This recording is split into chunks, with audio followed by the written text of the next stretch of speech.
मालेगांव का किला। किसने बनवाया था ये किला? नारो शंकर राजे बहादुर। दीवारें ही देख लीजिए, 60 फीट ऊंची और मोटाई 6 फीट। तोप के गोलों से भी इन्हें तोड़ना आसान नहीं रहा होगा। किलों की सुरक्षा के लिए गहरी खाइयां, इन खाइयों में पास बहने वाली मौसम नदी का पानी मोड़ा जाता था। और इसी माहौल में अंग्रेजों ने मालेगांव किले को घेर लिया। नमस्कार, आज हम महाराष्ट्र के नाशिक जिले में बसे एक अहम किले की कहानी में उतर रहे हैं। हाँ, मौसम नदी के किनारे मालेगांव शहर में। मालेगांव का किला, बिल्कुल। इसे भुईकोट किला भी कहा जाता है क्योंकि ये पहाड़ी पर नहीं, समतल जमीन पर बना है। सही। और हमारी आज की बातचीत का आधार है मालेगांव किला, इतिहास और वीरता की गाथा, लेख के कुछ अंश। और इसमें सिर्फ किले की बनावट की बात नहीं है। नहीं, बिल्कुल नहीं। ये कहानी है पेशवा सरदारों की सोच की, दूर दूर से आए कारीगरों के हुनर की, और सबसे खास 1818 की वो लड़ाई। हाँ, वो लड़ाई जिसमें मराठा सेना के मुस्लिम सैनिकों की वफादारी की मिसाल देखने को मिलती है। हाँ ना। हाँ, उनकी वफादारी और बहादुरी की एक अनोखी कहानी। तो आज हम इसी किले के इतिहास की अलग अलग परतों को समझने की कोशिश करेंगे। तो चलिए शुरू करते हैं। इसके बनने से किसने बनवाया था ये किला? इसे बनवाया था पेशवा सरकार के एक खास सरदार नारो शंकर राजे बहादुर ने। नारो शंकर राजे बहादुर। अच्छा। हाँ, पेशवाओं ने उन्हें मालवा इलाके में अपना एजेंट बनाया था और उनकी सेवाओं के बदले इनाम के तौर पर कई गांव मिले थे। और उन्हीं में से एक था मालेवाड़ी, जो आज का मालेगांव है। बिल्कुल। और वहीं पर करीब सन 1740 के आसपास उन्होंने इस किले की नींव रखी। ये एक तरह से पेशवा ताकत के फैलाव का भी संकेत था उस वक्त। और ये बनने में वक्त कितना लगा? स्रोत बताते हैं कि ये कोई छोटा मोटा काम नहीं था। हाँ, छोटा तो बिल्कुल नहीं था। करीब 25 साल लग गए इसे पूरा होने में। 25 साल? ये तो बहुत लंबा समय है। जाहिर है संसाधन भी खूब लगे होंगे। बेशक, 25 साल बहुत होते हैं, खासकर उस जमाने के हिसाब से सोचें तो।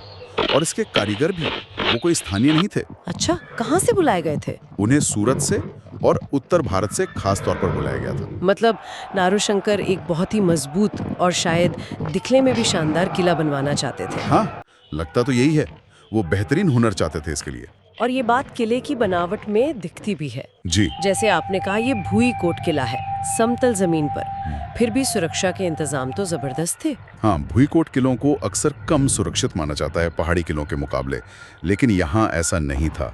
दीवारें ही देख लीजिए, 60 फीट ऊंची। 60 फीट? आजकल की 5-6 मंजिला इमारत जितनी ऊंची। हाँ, और मोटाई 6 फीट। तोप के गोलों से भी इन्हें तोड़ना आसान नहीं रहा होगा।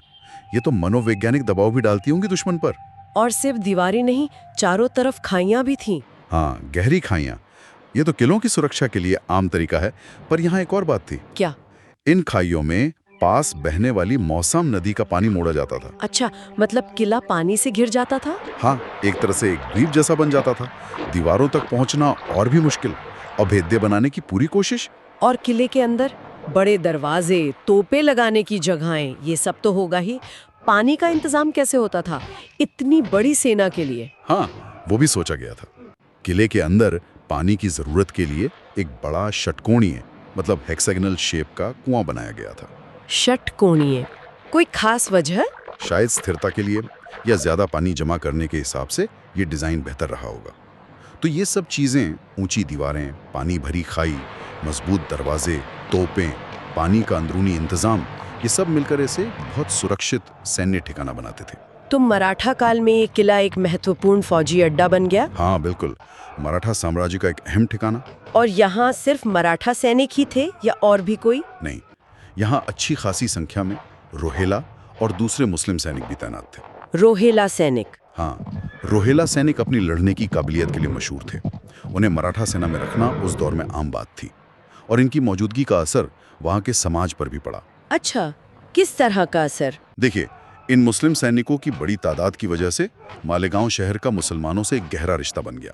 ये सिर्फ फौजी मौजूदगी नहीं थी। मतलब? हमें स्रोत से पता चलता है कि 1816 में दिलावर खान नाम के एक रोहेला सैनिक ने मालेगांव में पहली ईदगाह बनवाई थी। ओह, तो किला सिर्फ जंग की जगह नहीं था, वहाँ एक मिलीजुली संस्कृति भी पनप रही थी। हाँ, ऐसा कह सकते हैं। अलग अलग समुदाय के लोग साथ रह रहे थे, अपनी पहचान भी बनाए हुए थे। ये तो दिलचस्प है कि कैसे एक फौजी इमारत सामाजिक विकास का भी हिस्सा बन रही थी। लेकिन फिर आया साल 1818 और सब बदल गया। हाँ, 1818 भारतीय इतिहास का एक निर्णायक मोड़, तीसरा आंग्ल मराठा युद्ध का वक्त। पेशवा बाजीराव द्वितीय की ताकत कम हो रही थी और ईस्ट इंडिया कंपनी वो अपनी पकड़ मजबूत कर रही थी। और इसी माहौल में अंग्रेजों ने मालेगांव किले को घेर लिया। हाँ, 16 मई 1818 को कर्नल मैकडॉवेल के नेतृत्व में ब्रिटिश सेना ने घेरा डाला। और जैसा हमने पहले बात की, किले की हिफाजत का जिम्मा ज्यादातर मराठा फौज के मुस्लिम सैनिकों पर था। सही। अंग्रेजों को शायद लगा होगा कि पेशवा तो कमजोर हो ही रहे हैं, तो ये सैनिक आसानी से हथियार डाल देंगे। उन्होंने शायद कोशिश भी की होगी, आत्मसमर्पण के लिए कहा होगा। हाँ, प्रस्ताव भेजा था, लेकिन उन सैनिकों का जो जवाब था वो कमाल का था। क्या कहा उन्होंने? उन्होंने साफ कहा, जब तक हमारे पास लड़ने के लिए गोला बारूद है और जब तक हमें हमारे मालिक यानी पेशवा की तरफ से हुक्म नहीं मिलता हथियार डालने का, हम लड़ेंगे। अरे ये तो कमाल की वफादारी है। हाँ। एक ऐसे साम्राज्य के लिए जो खत्म होने की कगार पर था। हाँ, ये उनकी निष्ठा थी। अब इसकी वजह क्या थी? शायद नमक हलाली का उसूल, या अपना फौजी जमीर, या शायद अंग्रेजों को बाहरी हमलावर मानकर अपने इलाके की हिफाजत करना। वजह जो भी हो, वो अपनी बात पर अड़े रहे। और उन्होंने ये कर दिखाया। अंग्रेजों के लिए ये लड़ाई आसान नहीं रही होगी। बिल्कुल नहीं। लगभग 1 महीना 16 मई से 13 जून तक जबरदस्त लड़ाई चली। 1 महीना? हाँ, किले के रक्षकों ने बहुत बहादुरी दिखाई। अंग्रेजों को किला जीतने में भारी मशक्कत करनी पड़ी। उनके पास हथियार बेहतर थे, संसाधन ज्यादा थे, फिर भी नुकसान हुआ उनका। हाँ, काफी नुकसान हुआ। स्रोत बताते हैं कि उनके करीब 220 सैनिक या तो मारे गए या घायल हुए। ये उस जमाने के हिसाब से बड़ी संख्या है। ये उन रक्षकों की बहादुरी का सबूत है। 1 महीने की घेराबंदी, 220 सैनिकों का नुकसान, फिर आखिर में 13 जून 1818 को किला अंग्रेजों के हाथ आ गया। हाँ, किला अंग्रेजों के कब्जे में आ गया। लेकिन कहानी यहाँ खत्म नहीं होती। एक और मोड़ आता है। कैसा मोड़?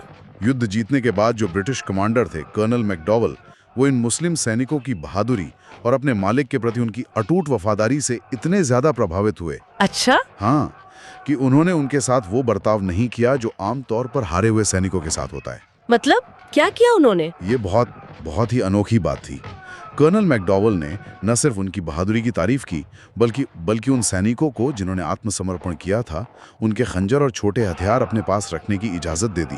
क्या? हथियार रखने की इजाजत हारे हुए दुश्मन को? हाँ, ये उस दौर की फौजी रिवायतों में बहुत बड़ा सम्मान माना जाता था। ये दिखाता है कि अंग्रेजों ने भी उनकी लड़ाई को सिर्फ बगावत नहीं, बल्कि शौर्य और निष्ठा का प्रदर्शन माना। ये तो सचमुच यकीन करना मुश्किल है। जंग के मैदान में दुश्मन की बहादुरी का ऐसा सम्मान, ये तो उन सैनिकों की वफादारी को हमेशा के लिए यादगार बना गया। बिल्कुल। ये घटना मालेगांव के इतिहास में सुनहरे हरफों में लिखी गई। ये दिखाती है कि जंग की वहशत के बीच भी कभी-कभी इंसानियत, बहादुरी और वफादारी का सम्मान वो अपनी जगह बना लेता है। इस पहलू ने तो कहानी को एक अलग ही रंग दे दिया। खैर, अंग्रेजों के कब्जे के बाद किले का क्या हुआ? मराठा ताकत तो खत्म हो गई थी। हाँ, तो ब्रिटिश राज में धीरे धीरे इस किले का जो पारंपरिक फौजी महत्व था वो कम होता गया।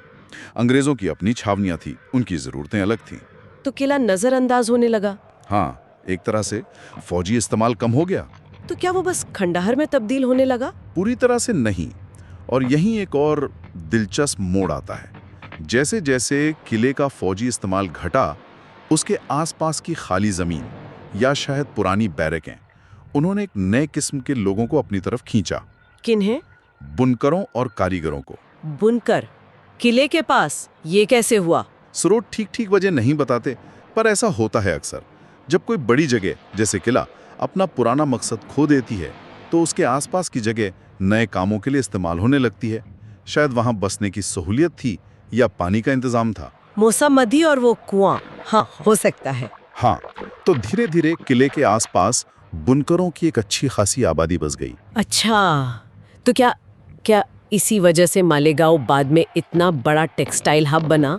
इसका कनेक्शन किले के इतिहास से है। ये तो मैंने सोचा ही नहीं था। हाँ, ये सीधा नहीं, पर एक अहम कनेक्शन है। किले का फौजी पतन उसने अनजाने में ही मालेगांव की औद्योगिक पहचान की नींव रख दी। वाह, इतिहास कैसे जुड़ता है। जो कभी फौजी ताकत का गढ़ था वो कपड़ा उद्योग का केंद्र बन गया। बिल्कुल, इतिहास सीधी लकीर में नहीं चलता। और आज इस किले की क्या हालत है? क्या कुछ बचा है उस पुरानी शानो शौकत का?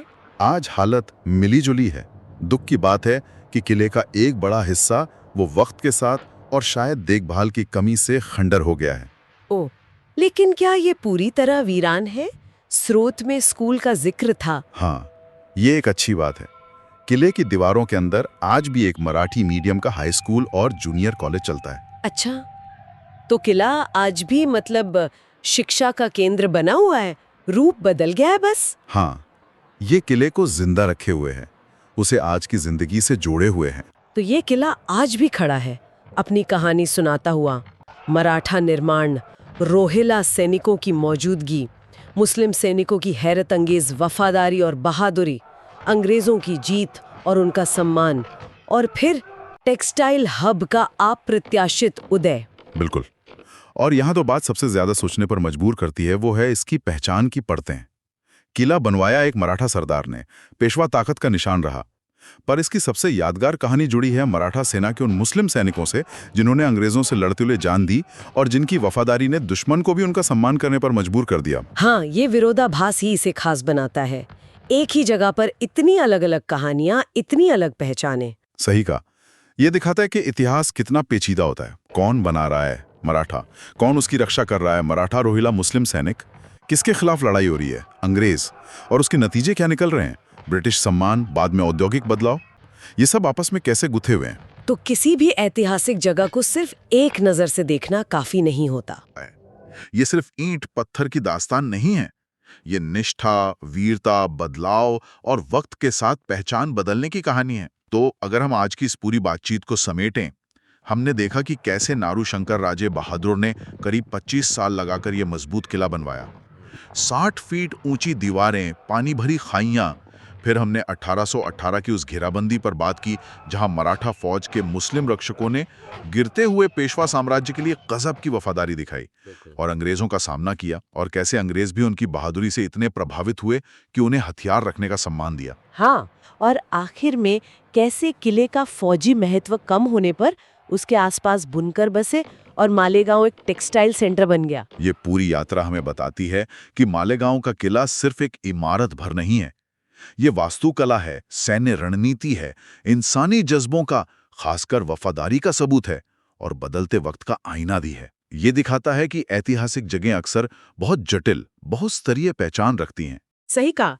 और यहीं पर हम अपनी आज की चर्चा को रोकते हुए एक सवाल श्रोताओं के लिए छोड़ जाते हैं। जरूर, इस पर सोचिएगा जरूर। मालेगांव किले जैसी जगहें जो एक साथ इतनी सारी पहचानें, मराठा निर्माण, मुस्लिम हिफाजत, ब्रिटिश जीत और फिर कॉमर्स में भूमिका समेटे हुए हैं, ये हमें क्या सिखाती हैं? और हमारे आसपास ऐसी और कितनी ऐतिहासिक धरोहरें होंगी जिनकी कहानियां भी इतनी ही परतदार, शायद पहली नजर में विरोधाभासी लगें, और जो बस इस इंतजार में हैं कि कोई उन्हें खोजे और समझे।